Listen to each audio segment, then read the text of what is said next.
started drawing when I was young, very young, doodling on everything. My parents, my dad specifically, was very adamant about having me in all these different sports and all these different hobbies. And then I got to art school and I'm like, okay, so I gotta do this. This is like how it's supposed to be. And then I graduate, I get a job right away. I go work at the job. And then I start to get burnt out and jaded. I'm like, this is not how it's supposed to go. And then I quit my job, the dream job that a lot of people want, to go live out of my van and travel. And then I don't even know if this is the right thing, but it sure feels right.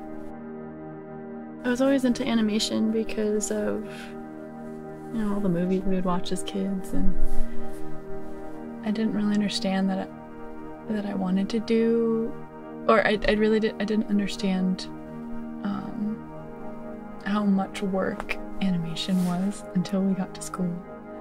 And then I kind of realized that that wasn't what I wanted to do. And then I sort of gravitated towards doing still images and trying to capture emotions and feelings just in one still image versus in movement.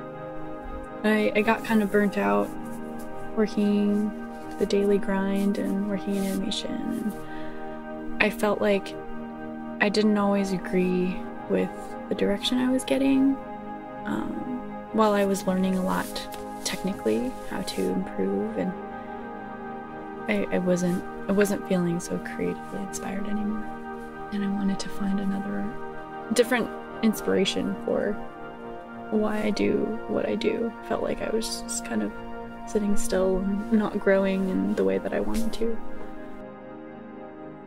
So I decided to move into my car and go on a 9-month road trip. I didn't think that I would be working. I was like, I saved up a bunch of money and I'm just gonna go and travel and climb and camp and live outside in the woods. And then I got really connected with the climbing community, and that led to me creating art based on my adventures and on the different places I climbed, the different people that I met, and that renewed my reason for doing art.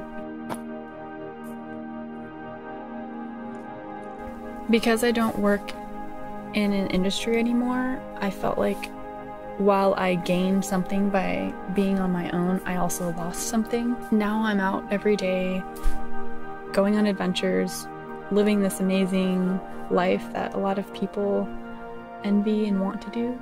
But at the same time, art-wise, I'm just growing a bit differently than I was. So now I'm always I'm my own second eye, my own second opinion, and it's sometimes hard to grow. The weather's been bad, I haven't talked to people in a while. Like, it's hard to create art too. So on the road, I've met a lot of different artists, and that's been really cool. Mostly graphic designers, photographers, and everyone's doing their craft and living out of their vans too, and it kind of makes it seem doable.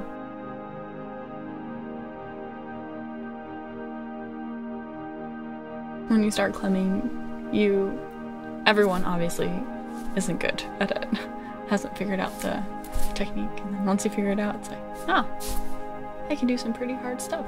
That's cool.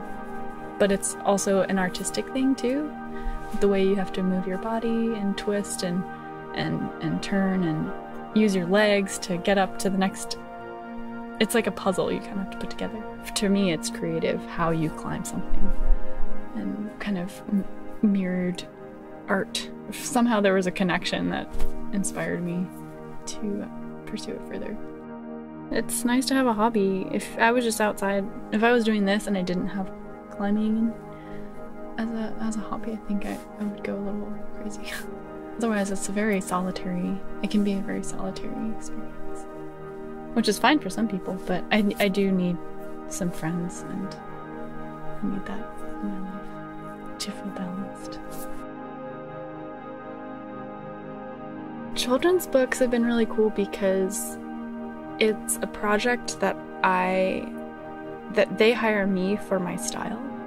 I don't have to be in reception all the time. I can work from wherever. It's really cool to just have a whole project that's mine, and with each different book that I work on, I can try to vary my style a little bit and grow. Living on the road too allows me to be selective and not take on every job. I don't have rent to pay, I don't have bills to pay really, so I can choose to not work for a month, and then I can work really hard for 2 months. Yeah, it's living in such a small space is challenging. It's the perfect size for me, but things can get messy very quickly, and every morning I have to clean up a bit, otherwise it piles up. There's a bunch of clothes over there, there's dirty dishes, and I don't have a sink in here, so doing dishes is challenging too. I went from LA to Vancouver, all the way across to Maine, down to Kentucky, and then back to LA. It was a lot of driving, but I would go to a location and spend a week to 2 months there, so it was plenty of time. Nevada, Arizona, Colorado, Utah, Oregon, Washington, Canada, and Alaska. I'll go to friends' houses and they'll be like, please stay in our guest bed. Please stay, use our kitchen. And I'm like, there's so many dishes everywhere. This bedroom is huge. I don't know what to do. But this I can manage.